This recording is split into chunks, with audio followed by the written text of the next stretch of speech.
सभी को नमस्कार। मैं विपिन इंदौरा।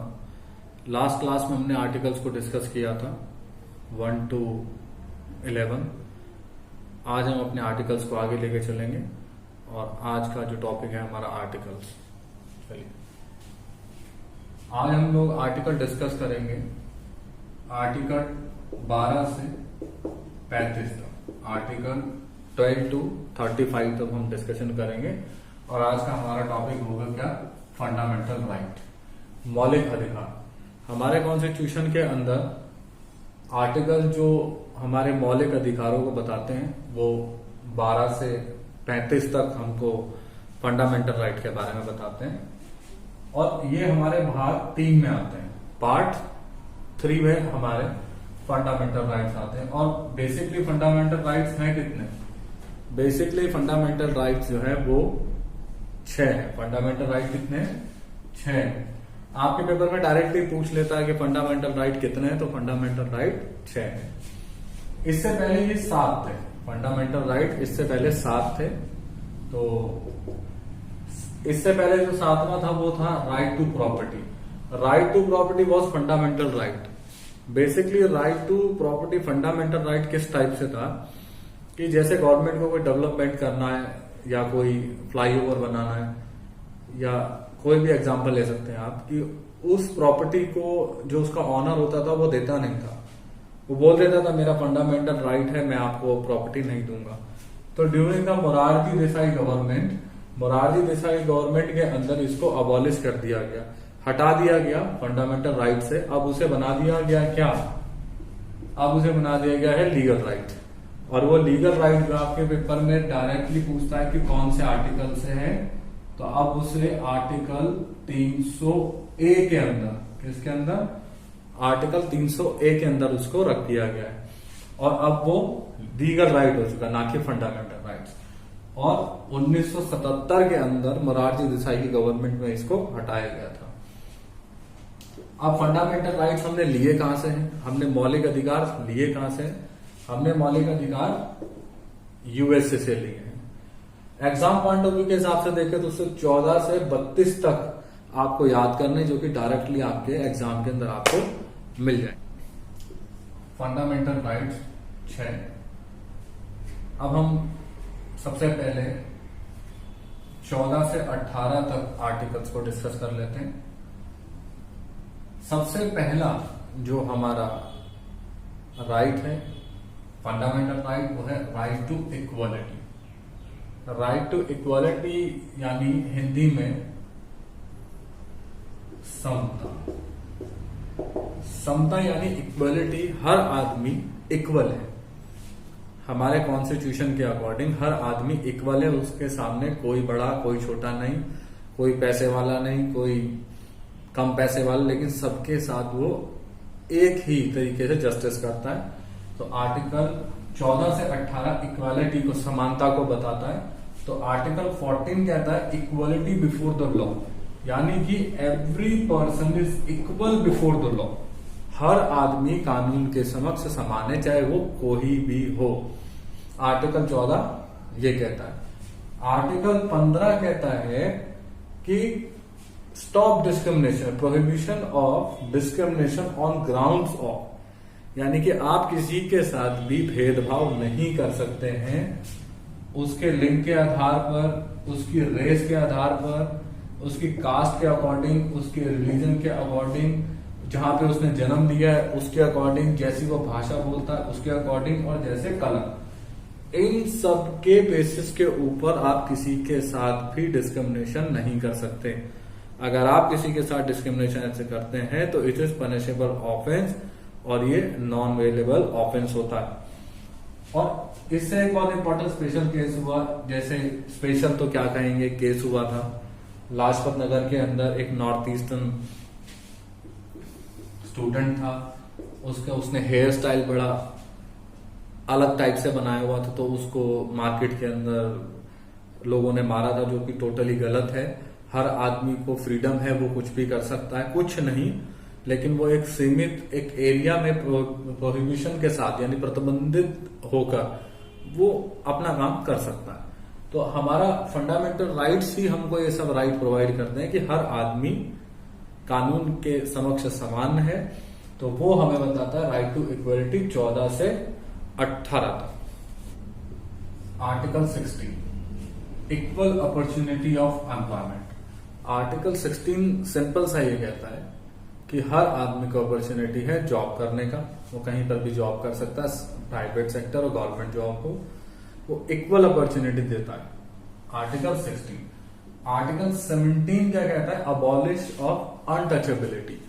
छुआछूत का अगर आप किसी के साथ भेदभाव करते हो कि ये इस कास्ट से या इस कम्युनिटी से बिलोंग करता है, मैं इसके साथ भेदभाव करता हूं, तो आपको पनिश किया जाएगा और वो नॉन बेलेबल ऑफेंस होगा। तो अबॉलिश ऑफ अनटचेबिलिटी, आप किसी के साथ छुआछूत का व्यवहार नहीं कर सकते हो। Abolish of title, expect military and academics. पहले हमारे ऊपर जैसे ब्रिटिशर्स ने रूल किया तो वो हमें नई नई उपाधियां दे देते थे, जैसे गांधी जी को उन्होंने दिया 1 मैन आर्मी, तो इस टाइप के टाइटल्स दे देते थे। तो लेकिन अब इंडिया जो है वो रिपब्लिक है, उस पर किसी का भी कंट्रोल नहीं है, तो हम किसी से उपाधि, कोई हमें उपाधि नहीं देगा। बेसिकली हम उन उपाधियों को, उस समय की उपाधियों को हटाने के लिए हमने अबॉलिश ऑफ टाइटल्स को इसमें इंक्लूड किया है। सेकेंड, राइट टू फ्रीडम, जो आपका दूसरा फंडामेंटल राइट है वो है राइट टू फ्रीडम। अब राइट टू फ्रीडम आर्टिकल्स 19 से 22 तक आपको बताता है। 19 से 22 तक। आर्टिकल 19 क्या कहता है? Article 19 protection of six right regarding freedom, यानी कि हमें स्वतंत्रता का अधिकार, हिंदी में इसको बोलेंगे तो ये आपका होगा स्वतंत्रता का अधिकार। स्वतंत्रता का अधिकार। और स्वतंत्रता का अधिकार में भी हमको 6 टाइप मिलते हैं, आपके 6 टाइप मिलते हैं। जैसे सबसे पहला स्पीच एंड एक्सप्रेशन, आपको बोलने का अधिकार है, आप अपने विचारों को व्यक्त कर सकते हैं। दूसरा असेंबली, आप कहीं पर इकट्ठा हो सकते हैं, आप पीसफुली अपनी असेंबली बना सकते हैं, इकट्ठा हो सकते हैं और प्रोटेस्ट कर सकते हैं, लेकिन विदाउट आर्म, आपके पास आर्म्स वगैरह नहीं होने चाहिए। या आप पीसफुल प्रोटेस्ट तो कर रहे हो लेकिन आपने बंदूकें छुपा रखी है, तो वो बिल्कुल गलत है। आप एसोसिएशन कर सकते हो, आपस में मिल सकते हो, बना सकते हो उसको, और आप पीसफुल मूवमेंट भी कोई कर सकते हो। जैसे मैं बोल चुका हूं, पीसफुल प्रोटेस्ट कर सकते हो, असेंबली बना सकते हो, एसोसिएशन कर सकते हो, और कहीं पर भी कोई भी प्रोफेशन, कोई भी पर्सन अपना सकता है। किसी को टीचर बनना है, कुछ भी, whatever you want to do, so आप कर सकते हो। कहीं पर भी आपको रेजिडेंस करना है तो आप अपने आप को वहां पर रह सकते हो, आपको कोई मना नहीं करेगा। लेकिन स्पेशल प्रोविजन स्टेट्स के अंदर इंपॉर्टेंट है। जैसे जम्मू कश्मीर को अभी हाल ही फिलहाल के अंदर वहां से 370 को अबॉलिश किया गया है। अब वहां पर नॉर्मल पर्सन जाकर अपनी प्रॉपर्टी खरीद सकता है और रह सकता है। तो कहीं पर भी आप अपना रेजिडेंस बना सकते हैं। नॉर्थ ईस्टर्न स्टेट्स का डिफरेंट क्राइटेरिया है रेजिडेंस का। तो article 19 to 22 right to freedom को हमारे एक्सप्लेन करता है। तीसरा fundamental right, right against exploitation, शोषण के विरुद्ध अधिकार, अनुच्छेद 23 से 24 तक में आता है। आर्टिकल 23-24 के अंडर आता है। और इसका आर्टिकल 23 क्या कहता है? Provision of human trafficking. Human trafficking यानी कि ह्यूमन के ऑर्गन्स को बेचना, खरीदना, ये भी ह्यूमन ट्रैफिकिंग के अंदर आता है, जो कि आर्टिकल 23 टोटली उसको प्रोहिबिट करता है। और फोर्स लेबर, फोर्स लेबर यानी कि जैसे पॉश एरियाज के अंदर छोटे छोटे बच्चों को दूसरे स्टेट से लेके आते हैं और बड़े बड़े लोग उनको अपने घर में काम पर लगाते हैं, उनसे काम कराते हैं, उनकी पिटाई भी करते हैं, तो वो भी फोर्स लेबर के अंदर आता है। बेसिकली ह्यूमन ट्रैफिकिंग, जैसे काफी सारे केस हुए हॉस्पिटल्स के अंदर, ह्यूमन ऑर्गन्स को बेचा जाता है, किडनी हो गया और आपका हार्ट हो गया, इन सब चीजों को इलीगल तरीके से बेचा जाता है। तो आर्टिकल 23 उसको टोटली प्रोहिबिट करता है। आर्टिकल 24 क्या कहता है? Provision of employment of children in factories. जैसे छोटे बच्चे हैं, जो 14 साल से छोटे बच्चे हैं, उन लोगों को, उन बच्चों को आप फैक्ट्रीज के अंदर, पटाखा फैक्ट्री हो गया, बैंगल्स फैक्ट्री हो गया, उनके अंदर आप उनको काम नहीं करा सकते हो, क्योंकि उस टाइम वो बच्चे बहुत छोटे होते हैं और आप उनकी लाइफ को इन सब चीजों के अंदर ड्रैग कर देते हो फॉर अपने प्रॉफिट के लिए। तो 24 जो आर्टिकल है वो फैक्ट्रीज में छोटे बच्चों के एम्प्लॉयमेंट को रोकता है। आपका चौथा fundamental right to freedom. Right to freedom आपका 25 से 28 तक, आर्टिकल 25, 28 तक आपका right to freedom of religion, आपकी धार्मिक स्वतंत्रता का अधिकार आपको देता है। आर्टिकल 25 क्या कहता है? फ्रीडम टू कंसाइंस, यानी कि आप अपने धर्म को किसी भी प्रकार से उसको प्रोफेशनली आप प्रमोट कर सकते हो, उसकी प्रैक्टिस कर सकते हो। तो आपको आर्टिकल 25 इस चीज को प्रोवाइड कराता है। Article 26 freedom to manage religious affair, आप अपने धार्मिक अनुष्ठानों को मेंटेन कर सकते हो, उसके अंदर अपना कंट्रीब्यूशन कर सकते हो। Article 27 freedom for payment, free, basically जो जितने ये धार्मिक संस्थान हैं इनके अंदर जो भी पैसा दिया जाता है वो टैक्स एग्जेम्प्टेड होता है, टोटली उनपे कोई टैक्स नहीं लगता है, वो टैक्स फ्री होता है। और फ्री अटेंडिंग, आर्टिकल 28 आपका कहता है freedom to attending religious speech, like आप कहीं पर भी धार्मिक प्रैक्टिस चल रही हो या आप वहां पर जाकर उनके प्रमोशन में या उनके साथ आप कंट्रीब्यूशन कर सकते हैं। तो ये आपका आर्टिकल 4 राइट टू फ्रीडम आपको ये बताता है। बेसिकली भारत जो है वो धर्मनिरपेक्ष देश है, वो किसी भी धर्म को नहीं मानता, सभी धर्म में विश्वास करता है और सभी धर्म को एक समान मानता है। इसलिए हमारे समाज को देखते हुए, हमारे भारत को देखते हुए राइट टू फ्रीडम रिलीजियस जो है एक इम्पॉर्टेंट फंडामेंटल राइट है, जो कि हमारे को इसमें कॉन्स्टिट्यूशन में रखना बहुत जरूरी था। आपका पांचवा फंडामेंटल राइट हुआ cultural and educational right. Cultural and educational right जो कि आपका धार्मिक शिक्षा का अधिकार, धार्मिक शिक्षण का अधिकार, जो कि आर्टिकल 29 से 30 तक के बारे में आपको बताया जाता है।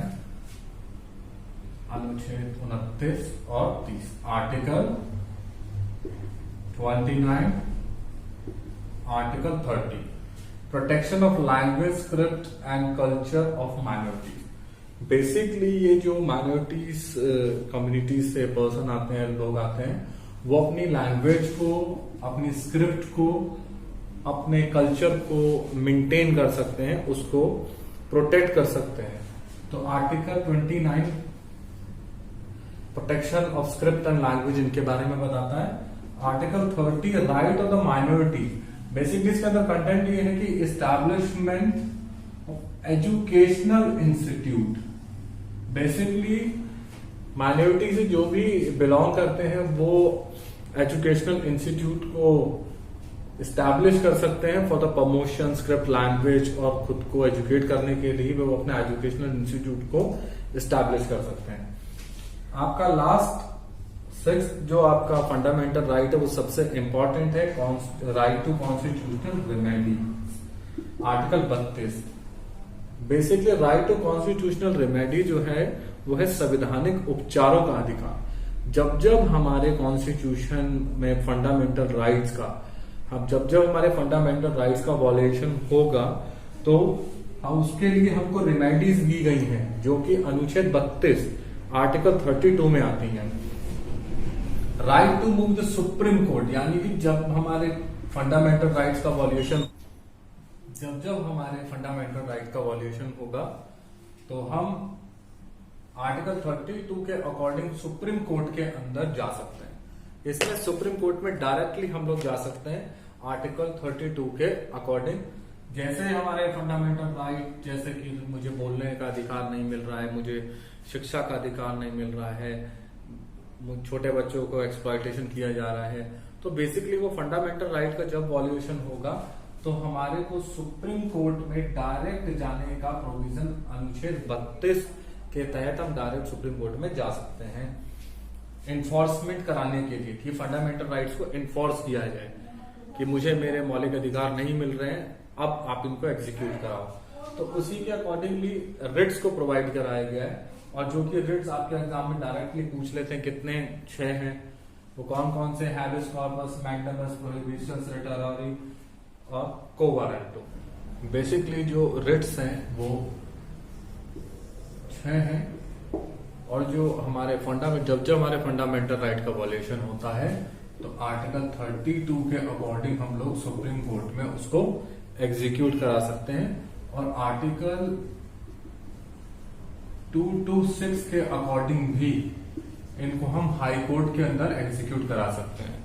फंडामेंटल राइट्स से डायरेक्टली क्वेश्चन पूछे जाते हैं, जैसे कि पूछेगा आर्टिकल 15, 16, 17, ऐसे आपसे आर्टिकल जैसे पूछ सकता है। सबसे हिट क्वेश्चन जो पूछा जाता है कि fundamental right are enforceable in a court, तो आपका आंसर होगा क्या? यस, फंडामेंटल राइट्स को सुप्रीम कोर्ट के अंदर एग्जीक्यूट कराया जा सकता है। आज के सेशन में हमारा फंडामेंटल राइट्स को हमने कवर किया। मैं ऐसा उम्मीद करता हूं कि आप लोगों को वीडियो में अच्छी फंडामेंटल राइट्स की नॉलेज मिली है। अगर आपको वीडियो अच्छी लगी हो तो लाइक कर दें, शेयर कर दें और कमेंट जरूर कर दें। Thank you.